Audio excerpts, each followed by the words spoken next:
Live from Richard Thurman Entertainment Studios in San Antonio, Texas. Welcome to Fandom of the Beard with Mark. I would much rather fist a Cuisinart. With Bryan, a.k.a. the Ginger Beard, and Levin. And I caught a glimpse of the elusive Brett Ratner in his natural environment. With special guest, Dave, a.k.a. Mr. San Japan, or Proz, or the Bald Guy. Fandom of the Beard. Welcome to Fandom of the Beard, episode 3, people. This week will be mainly about conventions, anime, and things of that such. I am Mark. I am Levin. And I'm a new guy. I'm Bryan. Bryan is filling in for Chris. He had a family emergency, and we have a special guest today. My special guest name is Dave. Sometimes people on the floor call me Proz, so I'll go by either one. So, Dave, where did you get that nickname from? It's a long time. Best I can say is I've had that nickname for about 15, 20 years. It was just a long time nickname I had on the internet. And when I got into B-Money, DDR, I went by that name. And then I started going to conventions. And I actually would, there were so many Daves that I just had people just call me by my nickname. And then it just kind of stuck. What? Dave? Common name. What? No. So, Bryan is actually on other podcasts. You want to drop your quick promo for I'll that? drop a couple of quick promos. Some people might recognize the voice. I am the comic book correspondent on a podcast called Nerd to the Third Power. We're in like our 10th season of what we've done of it so far. I've only been on the show for like 4 of those seasons. You can catch us. We have our Facebook page. You can like us on there. We're usually on YouTube now. We're hosted on That Guy with the Glasses currently. My other one is my own personal podcast. It's called View from the Cheap Seats, and it's me talking about professional wrestling since I've been a fan of that all of my life, and sort of being it was actually an old blog I had when the internet first started, and no one knew how to use it, and it died years and years and years ago. And then one day I was like, I want to talk about wrestling. Why don't I just start a podcast? I can do that now. Yeah, every computer now comes with a camera and a microphone, so everybody is YouTube superstars. Mm-hmm. Well, I mean, that's an excellent way to make money, God knows. That's apparently. Is it? Play video games and talk about it and make big buku dollars. Oh, man, I'm in the wrong business. I know, right? Here I am doing tech support, and, Yeah, everyone's like, it's the wave of the future. Nope, I can just sit down with an Xbox. Damn it. So, I mean, we have YouTube stars. I mean, soon we're going to be having Twitch stars or something like that. Oh, They're sort of the one and the same. Well, I know with Twitch, like I have an Xbox One, and I'm able to broadcast right from there, so they get to see my doughy ass sit on my bed and play Xbox. And I usually get, the creme of the creme of the internet guys, and they're all like, "Oh, fat ass, get off the bed." Or they'll watch me play with my cat, and not a euphemism for anything. Actually, I have to admit, I only watch Let's Plays when they're funny, or it's like an amusing mod. One of my favorite mods was the Thomas the Train on Skyrim. Yes. I loved watching those. This is just how crazy those will get. The opening scene for Skyrim with the Thomas the Tank Engine is probably the funniest thing I've seen, and I've seen a lot of different mods. They have the Macho Man Randy Savage. That's my favorite by far. Snap into a Slim Jim. Whoa. Okay, now I gotta track that one down. Yeah. What they did is they just took like some model from some wrestling game with Randy Savage in it, and then they just wrapped the model around the dragon mesh that they have in Skyrim, like really badly. It's so great because the hat's still there, the hat's intact and humongous, and the facial hair is like sort of there. Yeah, this is nightmare fuel because his arms are bending the wrong way and he's crawling at you. And then, like when he flies, all he's doing is swinging his arms in the air. And there's a spoiler alert for Skyrim. So if you haven't played to the end, jump forward about 30 seconds. But the very last fight with another dragon is another dragon's helping you fight a dragon, and so with the Randy Savage mod, it's Randy Savage is helping you fight another exactly the same Randy Savage, and there's no way to tell between them except the cursor for your objective marker, which is a giant pain in the ass when you're trying to track this thing with a spell to hit. Oh, it's fucking impossible. I hated it so much. But it was so fucking funny. Oh yeah! Oh yeah! Snap it to a slim dim! Yeah! Yeah! I'm not even sure how you finished the game at that. Just, no, I'm putting this down. Through tears and a painful diaphragm. You know how that all got started? It was someone's fan fiction of Randy Savage as a dragon? Randy Savage turning into a dragon, and it's, the never-ending story of just writing Macho Man Randy Savage. Oh yeah! I've been a wrestling fan for years. I'm not sure where this is coming from. This wasn't in my fan fiction. I'm going to tell you that much for sure. Well, no, there was significantly more lube in your fan fiction. Yeah. Oh, so you read it? Okay. No, a couple of them. They're very well written. I really enjoyed the romanticized aspects. Okay, speaking of, you're a wrestling fan, I saw on your Facebook that you went to Monday Night Raw this Monday. Yeah. Oh, nice. And I had commented on there, hey, did you bring your CM Punk sign? Because there's this huge controversy about people bringing CM Punk signs, and they're getting kicked out of the arena. No, I know the story you're talking about, and this is because I paid too much attention to pro wrestling as it should, is that those people got kicked out because they were drunk assholes, not because they had a CM Punk sign. Which happens at every single arena you've ever seen them go to. Yeah. What? But there was a drunk assholes at arenas. I know. What? It doesn't compute. But they've relented on because they used to like confiscate signs of CM Punk signs. Now they've sort of relented because there's a new deal in place. I don't know what exactly is going on there, but because when I was there was a guy who was like CM Punk sign like right front and center, and like no one seemed to care. It's like, oh, okay, guys, they don't care anymore. They'll still take down Benoit signs though. Oh, but why? Why? Really? It's a sarcastic why. I actually don't know the thing about CM Punk. Okay. He walked out of the company and it was last year. It was this year. Earlier this year before WrestleMania, because they brought Batista back so they can get cross promotion with Batista because he was going to be in Guardians of the Galaxy. Mm-hmm. Punk had already been feeling really he wasn't feeling used properly for a long period of time and just said, that's it, I'm out, I can't handle this anymore, and he walked out while still under contract. So, Dave. Yes. I would ask you to get this started. Take us through a year getting ready for your convention. A year. Yes. I don't know if say you just ended Dead Dog, you're walking out, explosions in the background, you're putting on the sunglasses, naked women falling out of the sky. Random text comes up in front of you, says deal with it. Yeah. So then, when does the drinking start? That's what I want to know. Well, the drinking's always happening. Yeah. When does the drinking stop? Yeah. Another question, and the Pretty answer much is Never. never. I actually know. It's amusing. I get that one is people think because I run a convention that ladies are just like falling all over me or something like that, or I have like a harem in my hotel room just waiting for me, and it's just like that's not happening at all. I don't think it's a harem of ladies so much as a harem of really greased up nerds just waiting in your hotel room. He'll come in and. I bet if I asked a few of my staff members, I'm sure they would. More than a few. Well, actually, a year.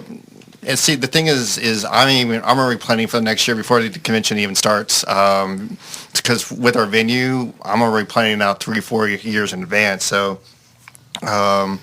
usually, by time the convention's already done, I already have a good idea of my guest list. I already have a good idea what's going to happen the next 3 months. For about a month, we're paying all. It's all the post wrap ups of paying the bills, figuring out how much money came in and how much is going to go out, because usually everybody thinks it's like, oh, there's a whole bunch of cash coming in, but actually all comes in about 80-90% goes right back out because that's what's paying for the bills.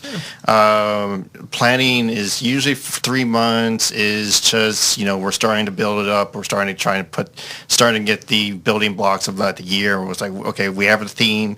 I already had the theme usually already figured out. So it was like that's a good foundation from there. So what are we going to do? How we're going to work around with this thing. And then usually me and Jay, he's the other guy in charge of San Japan now. We're talking frequently. We're already talking to our directors. It was like, okay, what is our plans for all these major departments? Maybe a reorganization. Who's coming? Who's staying? And then about 6 months is probably about when we start really coming back to the staff and say, okay, we have a good idea what we're going to be doing. Here's kind of where we're going to be promoting at, and this is kind of help we need. And then I'm going to be going around to different businesses, putting all this together. The harder part is that I don't live in San Antonio, and it's amusing that a lot of people, it's understandable that most people think I would live in San Antonio, but a lot of our stuff is for San Japan. It's like we all get together as a family, putting this con together, but everybody kind of lives all over Texas, and sometimes people don't even live in Texas. There used to be people that didn't even live in Texas that came out for San Japan. But I mean, it works. That's like the TLDR of it. Yeah. I can go into really explicit details of every module of it. Trust me, I know when I talk about this, most people are like, God, this is just. It really is a lot of tedious drywall stuff putting all of this together, and it's not as fun. And in the back shadows, but everybody comes out and they have fun. I mean, what we try to show is we're a volunteer organization. Everybody is taking time off to put this convention together, and we want to make sure everybody has a good time. I mean, we're fans too. I try to really stay close to the fandom. Try to stay with current trends, and I have usually a good idea. I take a lot in what attendees said. This is good. This is bad, and we try to make the changes. And that's another thing. That's another thing I take in a lot of feedback to make sure we don't make the same mistakes, or try not to make the same mistakes year after year for San Japan. And that's it's been noticeable, and it's been appreciated by our attendees, saying it's a noticeable you made this mistake, and then you fix it the next year. That's commendable. Yeah, and I understand it's got to be really hard to sift through the the honest. Constructive complaints as opposed to the people, I didn't get what I want, so I'm going to say that this and this happened. Yeah, or ask for demands that it's not possible that we can match that. We need David Tennant and Matt Smith and Peter Capaldi next year, all of them in the same room at the same time. I just have to grin and just we will look into that. Or and if you pull that off, you will have. Oh my God! The original. Hey, let's. It was actually on the Facebook page. Let's. Who do you guys want to see next year? And it was just complete weird stuff. Let's get William Shatner, and I want a picture of him and George Takei making out. And it's no, this is an anime convention, guys. I mean, yeah, and I have to just say. I mean, I can't say that because they're a potential attendee, so I can't say.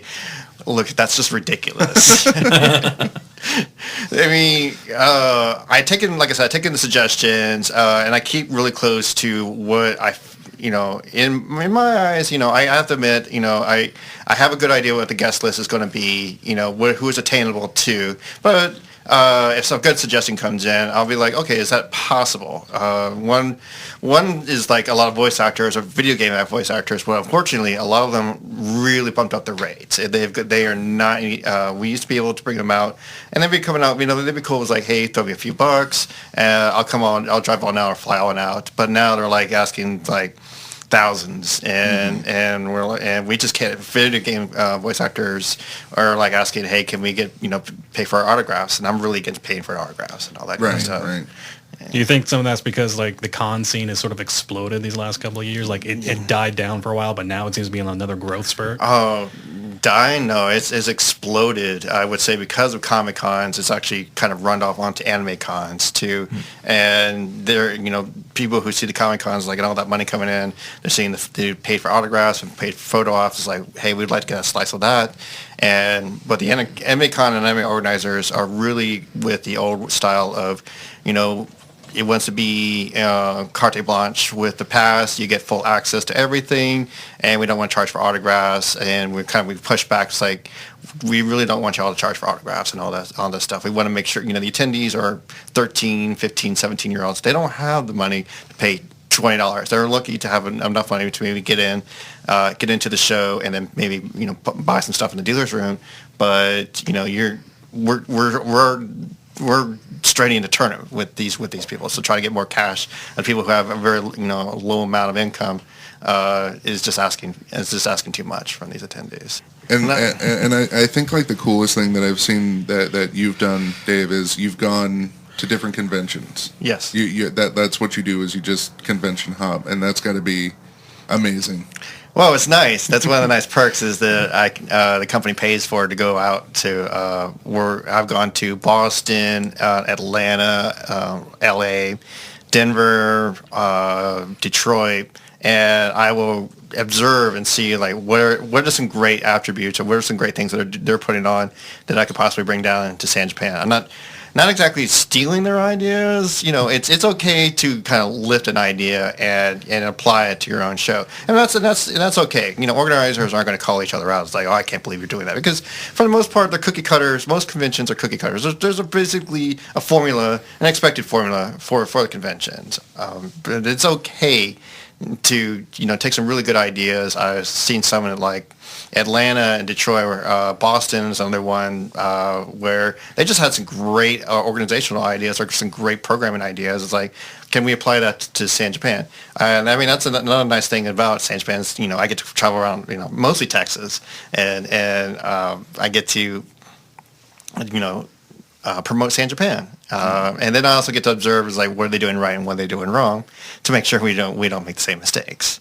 Like, cough, cough, dash, con, cough, cough.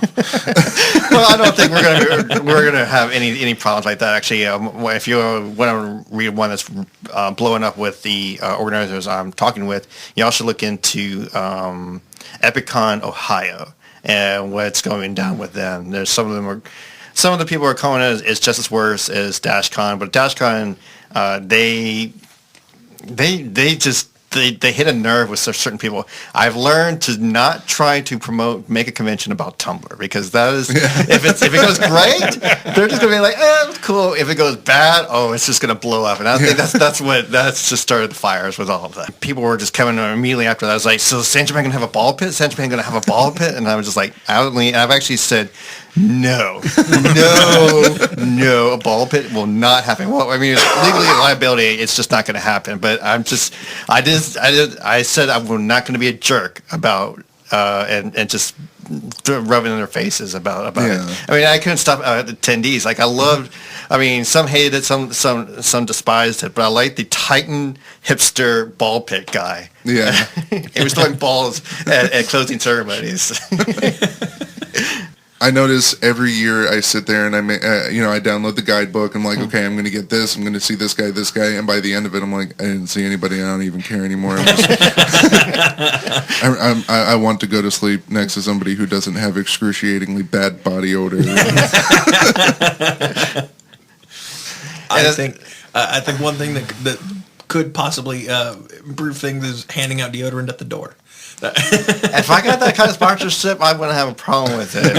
There used to be, actually, in the mid-2000s, I had a good friend who started the Febreze Ninja, and he would go around and he would Febreze people, but and people go complain about it, and so cons in Texas had to put rules in. It's like, do not Febreze people because of allergens. Because asthma and allergens, Yeah, but it'd be really funny to get one of those Febreze bottles that all you do is pull it down in a continuous spray. Just get a zip tie. Just pull it like a grenade and toss it down the con hall. if I can get Unilever, if I can get a sponsorship with Unilever and be like Axe and deodorants, and stuff like that. I remember going to one con, they had caffeinated bar soaps, and Shower Shock. Oh yeah, I know Shower Shock. It's in my shower right now. Frickin' ThinkGeek sells them. They're fantastic. It's caffeinated soap because caffeine molecules are small enough that they'll get absorbed into your pores as long as your pores are open from say hot water, which is perfect because you take your morning dump, you go to wash your hands in hot water, and suddenly you get a little bit of caffeine even before your first cup of coffee. That way, rather than storming into the kitchen like a bear and just being like, instead, I can walk in like a normal human being-ish and make the cup of coffee rather than try and do it with my eyes 3/4 closed and pour the sugar onto my hand instead of in the coffee. But the problem is with the normal attendees is about generally 17, 18 years old who's already hyperactive. So applying caffeine on them, you might as well just put like a little leech on them because they're going to be running around going, It looked like the last scene in X-Men Days of Future Past, one with Quicksilver. Yes. You have 30 of them instead of one. That's pretty much an anime convention. So I would say about 3,000 of those. Oh, and that they all go to the electronic dance. Oh, Lord. And then a new high score was set. Hey. I remember we were just closing up Con Suite, and I'm zombieing through because we just finished the first day of Con Suite, and I'm seeing everybody in fishnets running around. I'm like, oh God, what's going on now? We're gonna go to the rave. Do you want to come? Absolutely not. Nope. Well, we're actually going to have a guest DJ this year, so yes, we're trying to make it. I mean, one common request is like, why isn't your electronic dance like 6-7 hours long? It's like we currently cannot have that. I've been to one convention that was able to pull that off, but they had a lot of space so that was how most only have one room. But this year we're going to try a guest DJ as part of our guest list. This year we're gaming themed, and I'm looking into a lot of video game music bands. And this guess this is actually going to be one of the first years where the guests actually apply to the theme, because I know a lot of those guests. Nice. Kind of guests, yes. Can you give us a hint? Does it rhyme with My Blight Gwagons, maybe? I can't give any hints. So I'm not gonna go ahead and report what your face does when I say Legend of Zelda music. No, none of that. Okay. No, I think he's just confused. He's like, I don't even know. I can't figure it out. That doesn't even sound like a video game. I got what he meant. No, I can already go ahead. It's not going to be like the composer of Final Fantasy or Legend of Zelda or anything like that, unfortunately. Womp womp. Yeah. No, you don't understand, Dave. It's very good at the stone face. Yeah, I'm usually pretty good at picking up on it, but instead it was like, no. I would love to. Trust me. If I had. Well, you're a person. You have feelings. I also quite enjoy that kind of music too. Oh yeah, absolutely. Soundtrack is. They keep trying to bring back the 80s. Actually, and they fail. I've actually found amusing that right now they're trying to bring back early 90s. Yes, that's the new thing, is the 90s kids. Well, yeah. No, early 90s. Not mid-90s. It has to be early 90s. Oh, it's the early 90s. Yeah. I'm sorry. Like who? Like what? Well, I like it when they bring in back pop culture items from the early 90s of the music is what I'll see. I guess maybe it's because that's my demographic. So I'll see ads that of 80s.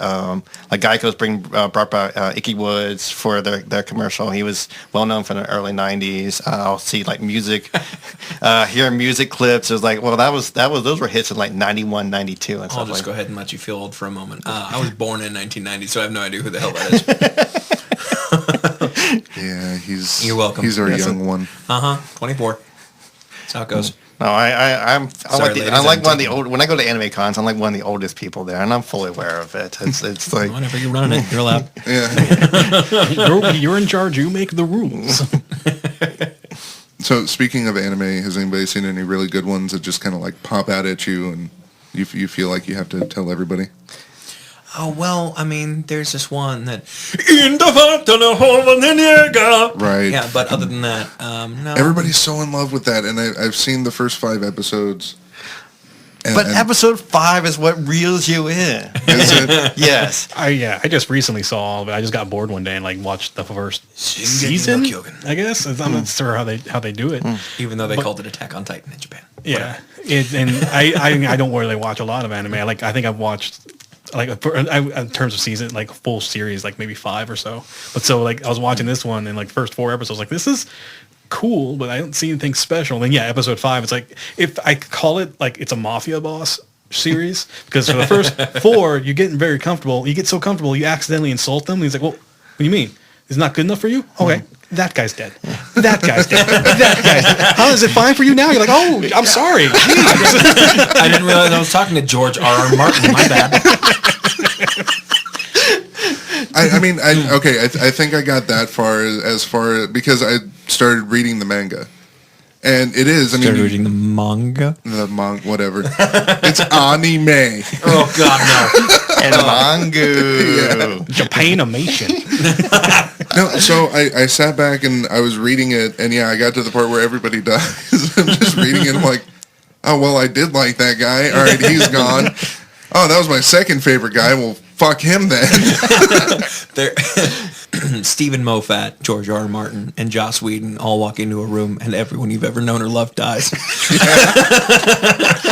That's a big thing I'm seeing on the internet now is who in Avengers 2 is going to die. I'm like, Joss Whedon, you fucking stop it right now. If I were him, I would just like take a vote, like just put up a poll and be like, so who's going to die? Because that works so well for Jason Todd. What? Apparently, I'm the only one that got the reference. I got the reference. I got the reference. I'm young. What? Okay, so in the Batman series, they had a vote. There was a Robin called Jason Todd, and they had a vote and let people. I mean, this was '90, so you could call in on your touch-tone phone and vote for whether or not Jason Todd was going to live or die. Well, some jackass decided to early days of hack it and had a repeater. And repeatedly called the number and killed off Jason Todd like 1,000,002 votes to 90. It was something ridiculous. It was very one-sided. and I mean, Jason Todd died in the most horrendous way, like crowbar to the eye socket. Oh my God! And then got blown up. The funnier story to that is that Denny O'Neil, the guy who had to write that, went into like a deli once. And he had a Batman pin on. It's like, oh, Batman, you like Batman? Like, oh, yeah, right. This is the guy that killed Robin. Like, he sold like the entire like deli. Fuck. So, okay, Attack on Titan. I mean, have you seen it, Dave? Is that it's funny. My roommate actually watches way more anime. It's like I come out and he'll tell me, it's like, oh, you need to watch this. You need to watch this because he's watching usually like 7-8 series a month. He just takes control of my Crunchyroll account. The only one that of the fall season that I'll watch a few. I tried Yoda Peta. Recently, one I mentioned on my Facebook, I think it's just hilarious. It's High School Seisha, which is anamorphic Sega consoles. And the episodes are like 10 minutes long, but if you're really into like, mid-90s Sega and above, I just love all of the constant references to all these Sega games and they'll go into Sega games and start playing. The first one they start off with Virtual Fighter, where they had to fight 100 levels, and then now they're in an arc where they're in Space Channel 5. Okay. So I highly recommend checking it out if Sega was what you grew up on. Nice. That's awesome. I was recommended, was it Kill la Kill? And I watched. Yeah, I have seen Kill la Kill. I did follow that adamantly when each episode was coming out. And it's really weird. If you like Gurren Lagann, it's about the same director, and it's just as crazy. The art style is really different. And I mean, later on, a little bit becomes a little tropish, and some people would call it really misogynist because it's like exploitive. It seemed like exploitive, but there's actually more. You realize it's actually a female power empowering series. Actually, I like you said it gets weird in like episode 1. Like it kind of starts off at like this serious intensity. It's just this ridiculous, holy shit, this is intense first episode. And then it never goes down. It's just up and up and up from there, and it's crazy. Like I have a tendency. I like weird things, but there's like a limit. I think like episode 6, I was like, guys, I'm out. I don't think I can follow this anymore. Like I'm gone. And they're like, no, stay with it. So I went back. I was like, all right, episode 12, fighting all the big bad guys. You guys have like 12 episodes left. What are you doing? Well, then in 13, something big happens, and like, oh, okay, now we're gonna start this whole new another arc and everything like that. See, and I never watched the series. I never watched the English series for Naruto only because the voice of Naruto is Bobby Hill from King of the Hill. I can't do the dubbed. Yeah, and I'm waiting for Kakashi is just like, grab the shuriken, damn it. Turn down for what? Yeah. I wholeheartly agree. I can't watch anime dubbed. I can't do it at all. I have to watch it subbed. Some of it I can. I mean, the OVAs for Hellsing. Very good. I was told that Hellsing was really well dubbed. I still watch it subbed. I know that it's yes, I watch it subbed. Yes. So, but I just it makes me feel better to hear it in the voice that the creator and the original producer was like. Yeah, that's the voice for that character. Well, and that's what subbed and dub is so different. It's the difference between Sailor Moon with incestuous cousin lesbians, or the English version where it's just cousins. Just cousins. Just cousins. It's fine. Yeah, what is with the Japanese? And it's all like, hey, if it's your brother, fuck it. Pretty much all the guests that I've been blessed enough to meet at the Dead Dog or whatever, they've all been just fantastic people. None of them are the introverts, don't touch me. And they're all, they'll sit down and have a whiskey and coke with you and say, oh man, this one time I was fucking a hooker. And you're like, but you're the voice of Little Bear from Nickelodeon. What are you doing? No, there was one guest in particular, I won't give a name, that he was hooking up. Like, he was like, he was like, come on in, bring a lady in. He would is that Harley Quinn? Hey, you come here. I was going to say, does it rhyme with Uncle Joe? No. This was actually, there wasn't even San Japan 7. It was a year past. And he's actually come back and he's like, could you bring me back to San Japan? It's like, I know why you would come back to San Japan. I mean, I don't have a problem because... he probably wants to come back to make sure he doesn't have any kids running around. It's pretty bad when your guest pamphlet comes with the morning after Yes, man, you'll want to take this too. Just trust us. Oh, do you have a headache? Here's a pill. I don't think I'd take it. That doesn't look like ibuprofen. It is. Just trust me. Well, one question we get is like, why don't you bring ex-guests back? Either they either had a great time or they were fan favorite.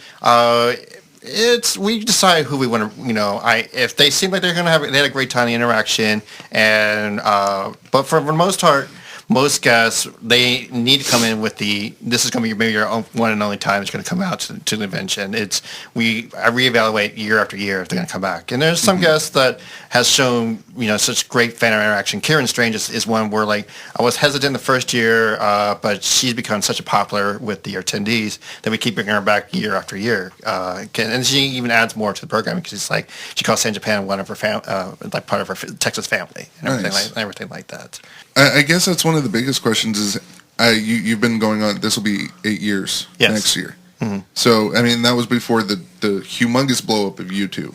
So, I mean, are you converging well into the YouTube, going from, okay, we're just going to have the voice actors and this and that from the anime to going, okay, now we're going to bring in YouTube and we're going to bring in, other people? I mean, there's one in particular those to call San Japan Nothing But Net Con. And I mean, I've appreciated internet guests, and I feel like, while some say there is they don't understand, like, or maybe they're a cult cast or something like that. I understand the value of bringing them out, and I understand a lot of people will come out for those good type of guests. So no, I'm actually I do actually look at that kind of stuff, bringing out the guest evaluation. So all I can say is hint is yes, that has actually influenced plenty of our guest list this year. Yeah, and I know last year you had like Mr. Creepypasta, he's straight It's internet. actually a friend of mine. I know him from high school. Do you? Yeah, I do. You can let him know I almost sucker punched one of his guests. Oh, It was right after that Slender Man thing, and we all got in. We're standing around, and then he opened the floor to questions. As soon as he did that, I'm like, oh, that's a horrible idea, because there's always going to be that one jackass who's like, how do you feel about the Slender Man murders? And if I were him, I'd just dived off the stage and strangled the guy and never been allowed back at San Japan. But yeah. I mean, but he puts on a fantastic show. Him and what was it, a Creepy Junior? And I only know I think Mr. Creepypasta himself, although I know him as Spike. Yeah. Yeah. Yeah, I mean, apparently I've met this guy too, and He didn't remember me the last time I ran into him, which isn't surprising because in high school I was a beardless loser. but he apparently knew me, and he knows Jay. He knows him a lot more, apparently. And he's the one, Jay is actually the one who books them. So, yeah, Attack on Titan and Walking Dead crossover should happen because it's like, oh, you like that character? Gonna die. That would just be the end of the world. Like, everybody's dead now. It's Game of Thrones, Walking Dead, and Attack on Titans. Evangelion. Yeah. Neon Jello Evangelism. Yeah. That one I've never heard. That's a good one. That's amazing. Well, okay, and I watched the original Neon Jello, whatever. Just say Evangelion. Yes. Or Ava. Just say Ava. Okay, I watched the original Ava, and I finished the series, and I'm not exaggerating. I'm not making up a story. I took the last VHS tape out. I put it in the box. I put it back in the big box that it came in. I put it in a trash can, and I lit it on fire, and I walked away. Did you watch the movie? Because the movie is closure. No, Oh, no. okay. But I did. I have started watching the re-release, the OVAs of it, where apparently it explains the story, and Shinji isn't such a whiny bitch the entire time. So I mean, that's nice. I felt the same about Serenity. Yeah. No, I lit it on fire, and the only thing I could think of is you're not going to hurt anybody else.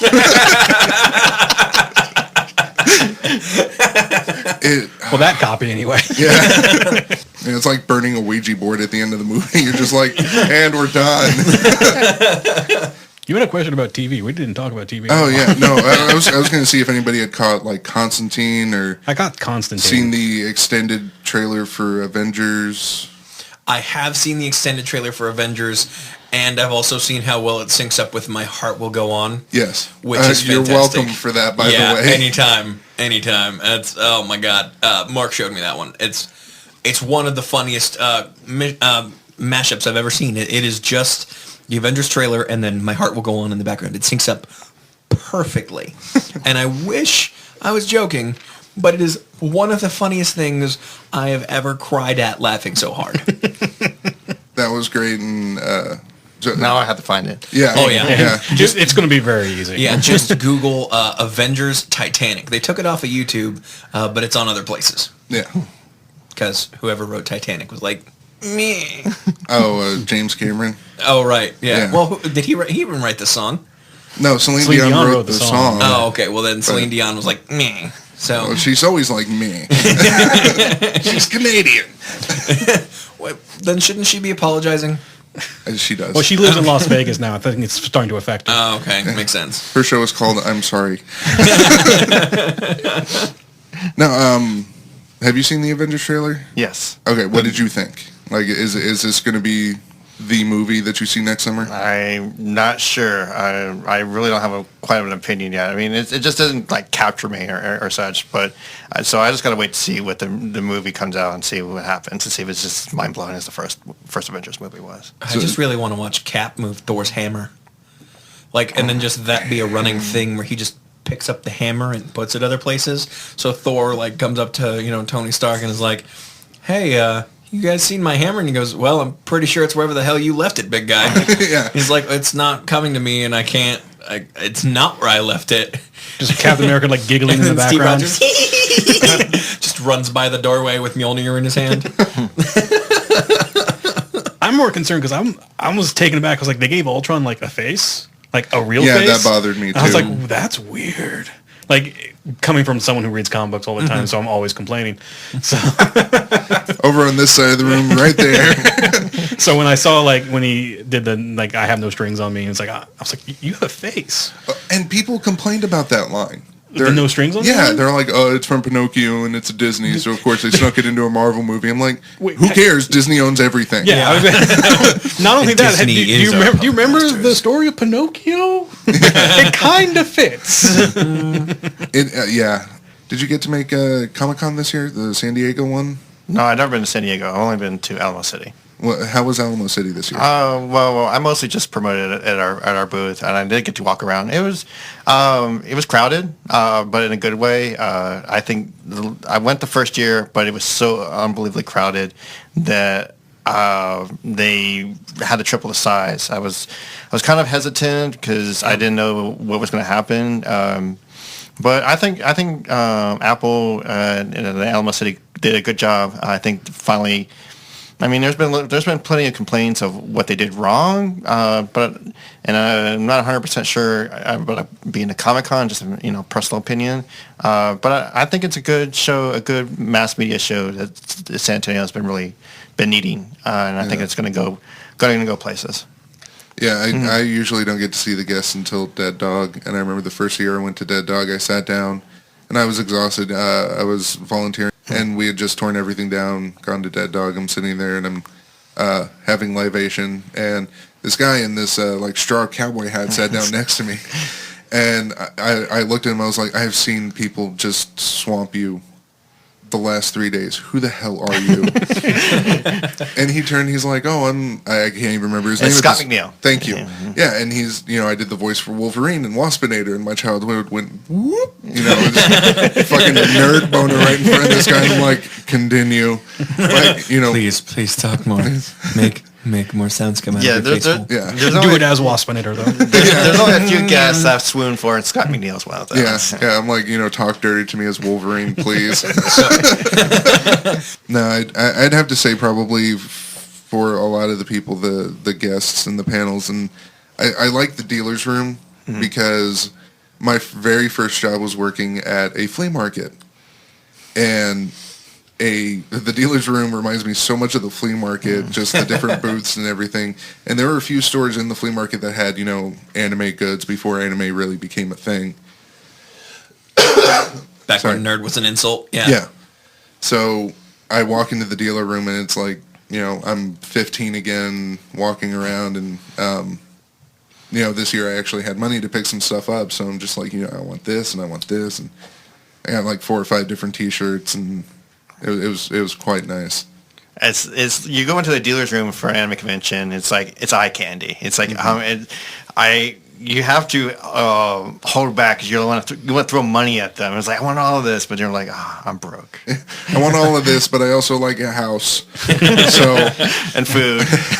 I don't like sleeping outside. I've done it. It's not nice. That's how I feel during the Steam Summer Sale in Gabe. God damn it, Gabe Newell.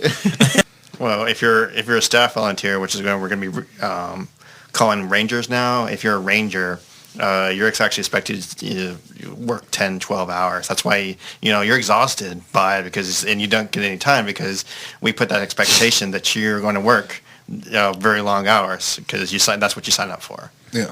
If they're Rangers, they get different color T-shirts and they have to pose and an explosion happens behind them. And they get sunglasses. Everybody gets complimentary sunglasses. It would totally be worth it with the explosion in the background. Well, cool guys don't look at explosions. Yeah. Right. They just turn and walk away. You get special little ankle things that's just pyrotechnics dragging behind you. Every time you help somebody out, you're all boop. And fuck anybody who's behind you who might have gotten caught up in the explosion. And if an explosion really did happen to San Giovanni, I'd be like, I probably would cry, and then I'd be like, oh wait, I have insurance. Okay, I'm okay. I think it would be a lot of fun to be like, do you guys want to try and walk away from an explosion? Let's have that booth set up. I think one of the greatest things about San Japan being behind the scenes would be there are 3 days out of the year. I mean, any other days, you know, you message Dave, you message Jay, and you're like, hey, buddy, how are you doing? And everything's great.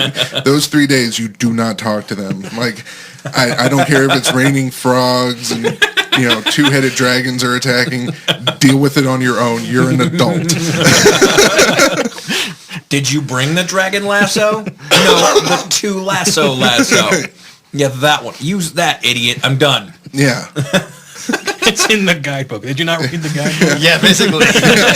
It's just a picture of Dave and he's smiling. It's like if you see him, just don't say a word, don't make eye contact, kind of throw food in his general direction as a peace offering. If you have a slingshot and he yawns, just...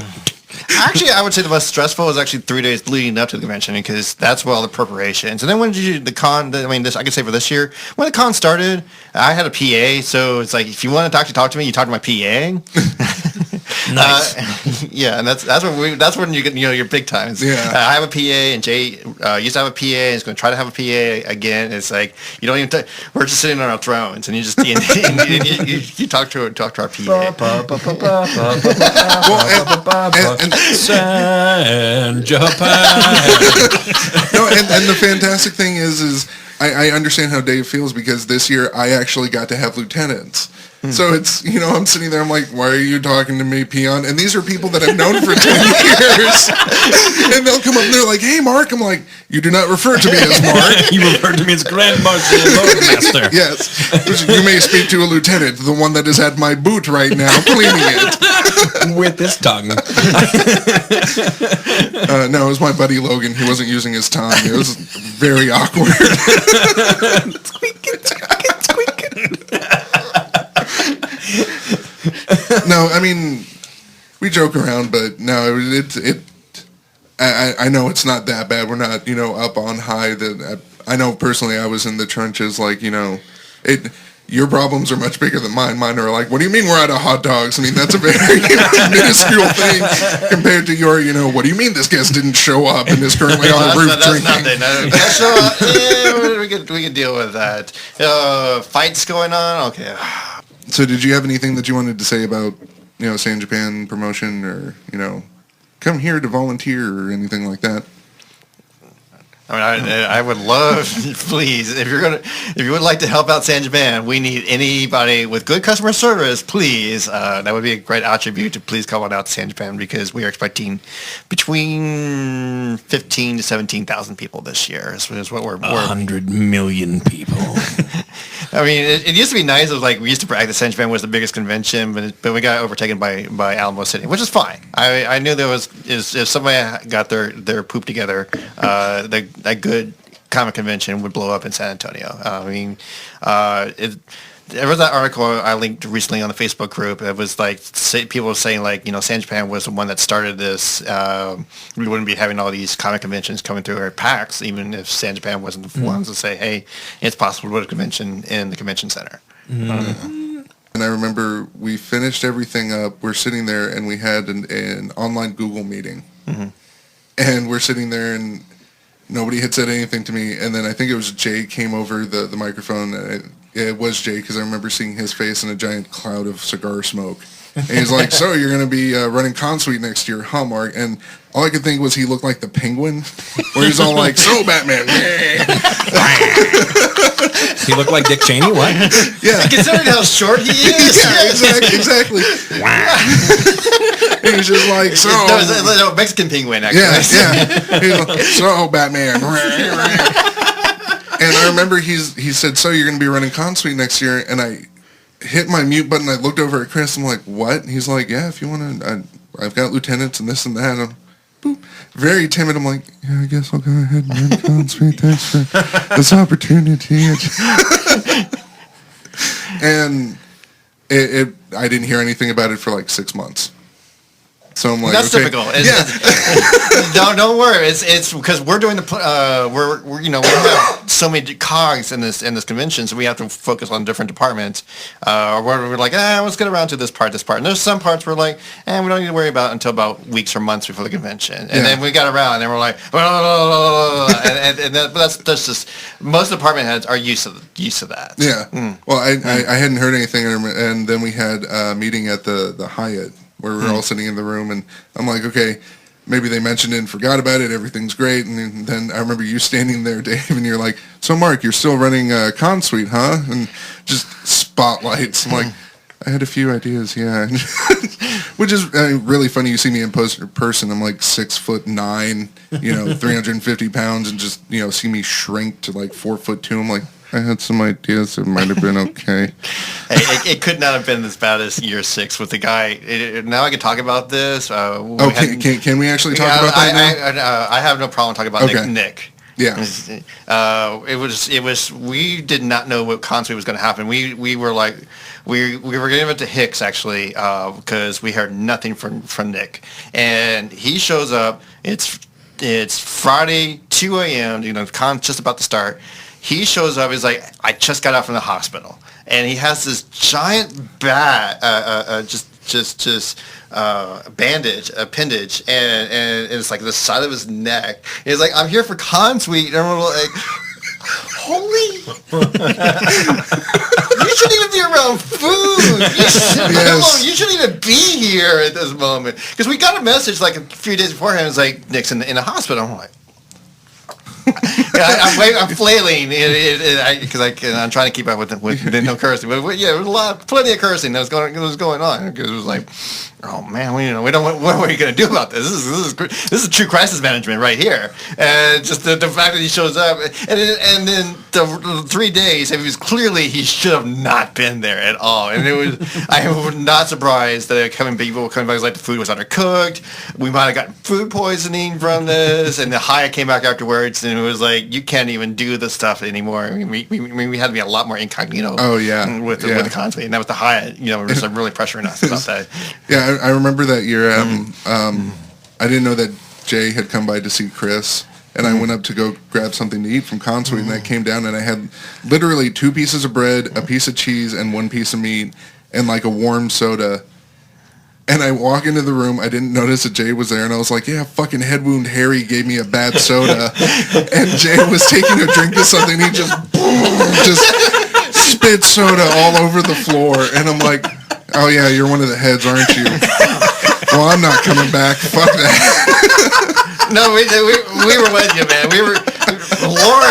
Lauren said it was like the worst hand that she ever, because that was the year she was the contract was under her, and she was like afterwards like, never do that to me again. That was just horrible because we didn't buy nowhere enough food. All the food was mostly gone on Friday. I had to do a massive food run for like 2 hours. I mean, and because we didn't even have a runner, so I had to go to Sam's Club, and that food was still gone by Saturday morning. And then we tried to do curry on Saturday evening, and that entire floor smelled like curry.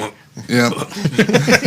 Oh, no, so not, I mean, like, I knew it was bad year 6, so I'm head of Con Suite for year 7, and it's like it's like walking into a murder scene that everybody thinks that you did it, even though they know that you were out of town at that point. So I walk in, and they're like, look what you did last year. That wasn't me. I was nowhere near it. Yeah, but still, your title, it says that you did it. No, that was another guy. Here are my plans. And I remember the meeting where I laid out all of my plans. You guys had me stand at the front, and it was like a half square table. It was very mafia-ish. And everyone's all like, "Oh, you come in exactly. Today to tell me more about your idea." Yeah. Let me take the card. Oh, you're talking about the meeting we had at the Hyatt with the squares. Okay, yes. Okay. Yes, and they're all like, and Mark has ideas for the Con Suite, and I walk up and let's see them, Mark. Let's see them. Yeah, and I just have a list. I'm like, okay, this is what I'm going to do. And then you come up and you're like, by the way, we can't do hot food. I'm like, all right, so here's what we're going to do. And I lay it out for everybody. And I'm like, does anybody have any, wants? Like, what do you want for snacks? And everybody... I think some calzones will be appropriate. It was funny because it was dead silent. And I had asked everybody, hey, what do you want? And they're like, we have a choice. I'm like, dude, I have a piece of paper right here. Tell me what you want. I'm doing the shopping. What you really, really want. Yeah. So they started listing all this stuff, and I'm like, okay, I can get like half of this stuff because I mean, Nutella cups are like $4 a fucking piece. So, so I mean, I got everything, and You got actually way too much food because we scared you and we made you think there were like 300 people who were going to show up. Yes, because up until I want to say the day before I went shopping, I was under the impression because someone was like, you're going to be feeding like 450 people. So I'm like, okay, this is what I've got. And then someone said, no, you're only feeding the volunteers. You're only going to be feeding like 100 people. Here we go again. Okay. But, so, when is Seeing Japan next year? This year? 2015, it'll be July 31st through August 2nd. And that's going to be at the Henry B. It will always be at the Henry. It will always be at the Henry B. Gonzalez Convention Center and the Grand Hyatt and a little bit of the Marriott Riverwalk. That's an amusing question we get every year. It's like, well, are y'all going to be at the convention center? It's like, where else? We're going to be maybe the Alamo Dome, but are we going to have like anime football or something like that? All the cosplayers get to sit there and play football, and the one that survives without any broken bones is our new leader. I think the question maybe comes from people who are just not familiar with San Antonio. It's just like, we're too big to go anywhere else. I mean, we could try. We've kicked around ideas maybe like being the Grand Hyatt and the 2 Marriotts, but we're just too big. We're always going to be the convention center. By the way, the winner of that football game would be one of the Deadpool cosplayers. Oh, yeah. Absolutely. Those guys 100%. are insane. They're hilarious and also nuts. Yes. No, it should be Deadpool versus Homestuck. Oh, God. Yeah. Oh, my God. Yeah. I'm not sure anyone's going to survive that. In the audience. The Homestuck people the entire time being like, we're garbage! And like still charging for yeah. Because they insult themselves. Like that's a thing their fandom does consistently is people try to troll the Homestuck folks. And they're like, we hate Homestuck. And they're like, yeah, it's really awful. That's what we're trolls. That's what we dress as trolls. We're already trolls. We're trolling ourselves. Like, and it baffles 4chan. They can't even do anything about it. It's hilarious. Because they the asshole of the internet tries to conduct raids on like, you know, different fandoms on Tumblr. And for some of them, it's really bad. For the Homestuck one, they're like, and? we know that's stupid. Why do you care? Do you have any tips for anybody if this is their first convention? Like, I know my biggest one is make sure you're hydrated. If you want Denny's, go on Wednesday. Don't show up to the Denny's right there on Thursday, Friday, Saturday. Well, I've actually been. Some have actually said the Denny's is not as bad as I make it out to be, but it's slammed until like 5 in the morning, and or I've actually gone on like Sunday. No, Monday. Monday is fine. Sunday or Monday. I actually push more people to the Whataburger. That's about 4 blocks down because they can handle about as many people as the Denny's, but they can push them through. And such. I guess one tip I kind of give is if this is your first convention, you don't need to cosplay. I mean, you'll come to San Japan and you'll be blown away by seeing all these cosplayers, but you're absolutely not required. Some people actually ask us that, is like, are we required to be in cosplay, or even required to be in theme, or required to be in anime? It's like, come as you want to be, nerd out. That's what's great about anime conventions is we're pretty cool for most of the fandoms. If you want to come out, steampunk, Star Wars, we're cool. It's cool. No one's going to be like, I can't believe he's a Star Wars character at an anime convention. What are they thinking? I love the Jedis to show up. Oh, God, yeah. Right, I'm one of them. I know that San Japan has a prop check. Right. To make sure that, they're taped where they need to be, or there aren't any actual blades. No metal. Right. Absolutely no metal. So, as you can bring your lightsaber that is, fence ready, I would not suggest fencing. Well, yeah, no. I only want that so that for certain events that happen on occasion, that I would be able to participate. Things like... I know to do a lightsaber demonstration, the Star Wars groups come out. Yeah, and sometimes and on occasion, they will accept challengers if they have weapons that they, and if they have their own, they'll be like, is it fence ready? It's you're risking your own, but yeah, go ahead.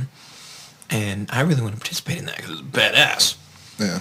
Yeah, I think last year, our last convention, we gave the Star Wars people like a full open room, and we're like, here's like 2 hours, do whatever you want with it, and that's what I was told. That's what they did. That's so badass. I mean, and that's what I would want that in particular. But I totally understand. Safety's absolutely paramount. It's the same reason why if I did the steampunk that I want to do, because I want to do all the things, all of the things, all of them. I want to cosplay Dark Souls. I want to cosplay like my Dark Souls character, who has a humongous freaking weapon and a big ass shield, and they're both really specific and really cool. And the big Dark Souls nerds would be like, "Oh, that's from Dark Souls. All right." Everybody else would be like, "Why is this large man carrying weapons towards me? Run!" Also, that, and why does his helmet look like a red wolf? I don't recognize that from any show that I know. And then so I want to do that. I want to do steampunk really bad, because that's just so much fun. I ran a steampunk role-playing game for about 8 months this last year, which was a lot of fun. But then it's things like, you can't have flamethrowers. Per se, well, we wouldn't have to put in restrictions on clothing. I mean, we're a little bit more restrictive than say like Comic-Con. And it's just we advertise as a family friendly or convention. Yeah. I mean, and then we kind of like nudge, is like, look, after 9 o'clock, it's going to be the kids need to be kind of like going away or leaving, and then we actually, this last convention, we actually had to put in rules for the electronic dance on the clothing, because the clothing. I remember one year there was literally somebody had a little bit covering their nipples. It was cute. You can see most of their boobs, and they had a little tiny thong walking in, and then I walked right by, and the safety person's like, "I'm not so sure about that clothing," and they're like, and I was like, I just like, we can't do anything because there's no rules. You have to specify these rules about these kind of things. Yeah. Makes sense. Also, yikes. Yeah. I want to go into what my favorite question I got from the last San Japan, and this really was a wake up call. It was like how big we've gotten. Was a person came up to me and was like, "Where's the Grand Hyatt?" Like, they're staying in the convention center, and they're asking, like, "I need to get to such and such room." It's like, "Oh, I was in the Grand Hyatt." It's like, "Where's the Grand Hyatt?" And I was like, "You seriously did not see that giant hotel building?" I mean, I kind of thinking back, I was a bit condescending, and because I took him outside, and I was like, "You see that giant building right there? That's the Grand Hyatt." But that makes me realize, like, we need signage that says, "This way to the Grand Hyatt. This is the Grand Hyatt," and we actually have to put signage like this, because one couple of panel rooms, room 001 through 003, we got so many confused people. It's like, I can't find that. Even the guest said, "I can't find 001 to 003. You went thought there's signs placed by the convention center. It's like, this is how you get to these rooms. Apparently, people can't find it. So yes, don't be surprised on how stupid people. I volunteered last San Japan with Chris at the art show, and like he told me, "You need to go here, pick up all your stuff and all the things, and sign in." Like, okay, went to the wrong floor. Yeah, I was told exactly where to go. Still went to the wrong floor. Well, I think it's Einstein who's most commonly quoted as saying it, although I don't know it was him who said it. There are two things that are infinite: the universe and human stupidity, and I'm not yet sure about the universe. I mean, I realize it can be a bit condescending because this is what my life. San Japan is my full-time job, and so I don't have any problem going on record saying, sure, this is a full-time job, and everybody else is volunteers.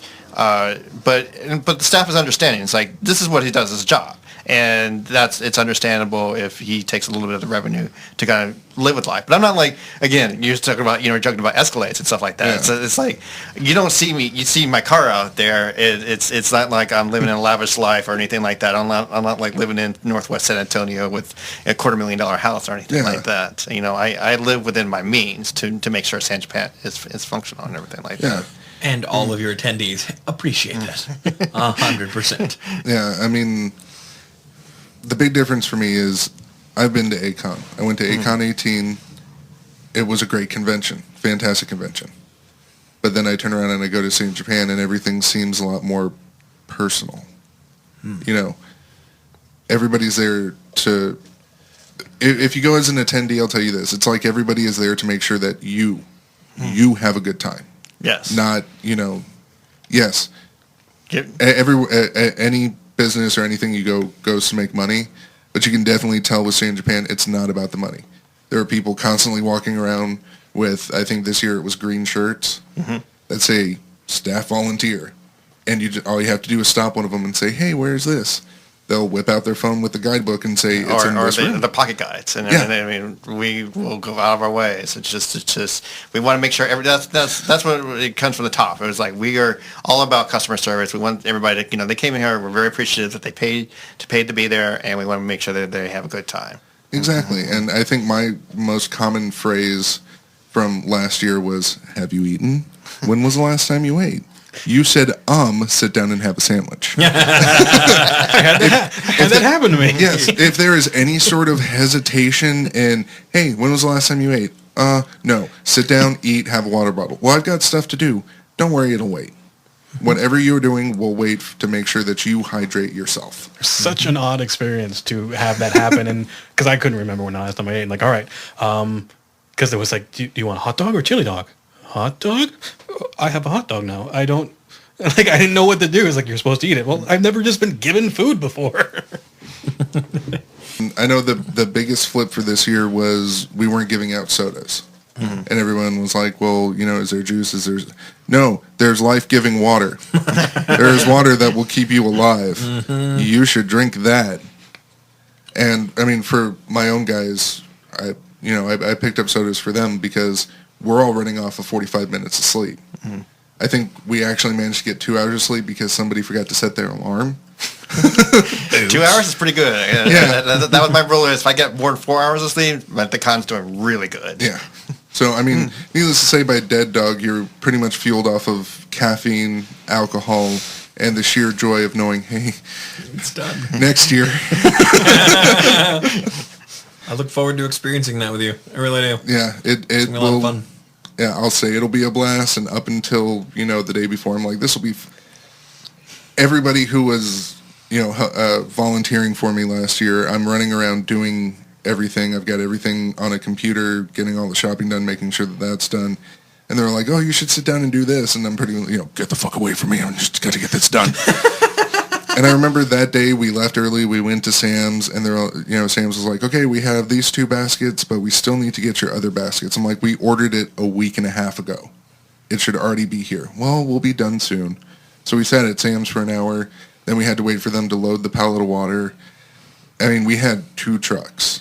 I used RNA Enterprises for my courier, their courier service. So he had 1 truck with just a pallet of water in it, and the other truck was full of food. And we got up there. It took us about 2 hours to unload everything, got it up there.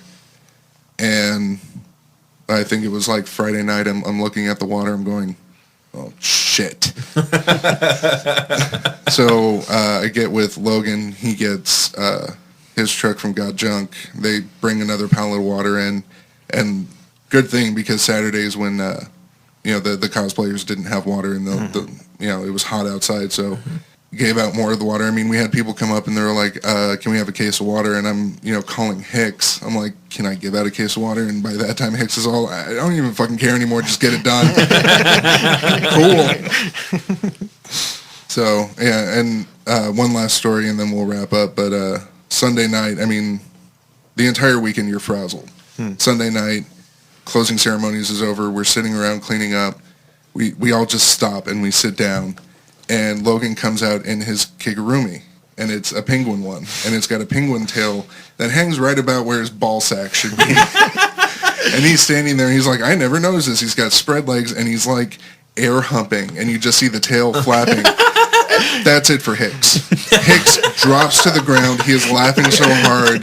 That was his breaking point. I mean, we had him laughing the entire time. Our battle cry for that entire weekend was butt scratcher. Oh, God. I am glad that one is getting off the convention floor, but y'all used that one all weekend long? Yes, we actually we used it when people were on the in the dealer room. The guy with the microphone with the dealer room, we're all like, you should whisper butt scratcher. And he did it, and it went through the entire, yes. I'm so we started that. I'm so glad I wasn't on the floor, because I'd be like, who started? Yes, we did. We were in our fortress in the Hyatt. So, and it wasn't even planned. Like, I was sitting there setting up Friday, and I yelled out, butt scratcher, and every one of my volunteers was like, butt scratcher, without any sort of planning. So that was our battle cry for the entire... And that's awesome. So we had Hicks laughing the entire weekend, but apparently the tail on the kigurumi looking like a ball sack, he died. He was on the floor, and there's a picture of Logan with his foot on top of Hicks's back and his arms out like a Superman pose, looking up like he had just shot and killed the prized Hicks. And that was his kill shot. It's san-japan.org, or you actually Google San Japan, we're like a whole page of all that stuff. Facebook.com/San Japan. If you want to talk to us, I am very active on our Facebook group, which is facebook.com/group/San Japan Talk. We will answer. I will answer most questions. The guests, we're going to start announcing our first round in November. Working on some bigger guests, so hopefully you should be able to announce them. We should have most of the guests already announced by February, March this year. I know the hotel reservations are up in the Hyatt and also the Riverwalk. If you don't want to stay in the crowded Hyatt elevators, I'm surprised no one's.